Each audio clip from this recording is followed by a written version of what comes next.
आणि आता बातमी आहे महत्त्वाच्या निर्णयाची राज्य सरकारनं खत विक्रीतील लिंकिंगच्या जाचातनं शेतकऱ्यांची मुक्तता केली आहे। अनुदानित खतांसोबत सूक्ष्म अन्नद्रव्य किंवा जैव खतं खरेदी करण्याची सक्ती करणं आता बेकायदेशीर ठरवण्यात आले।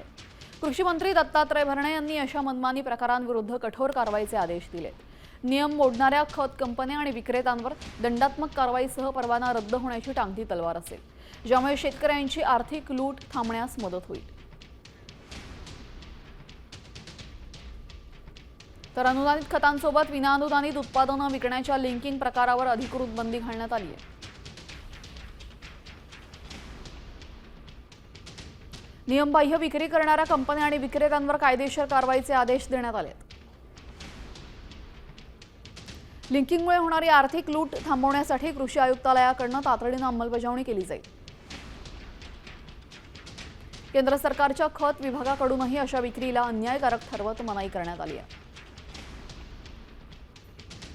परवान्यात नसलेली उत्पादनं सक्तीनं लादल्यास दंडात्मक कारवाई आणि परवाना रद्द होणार आहे।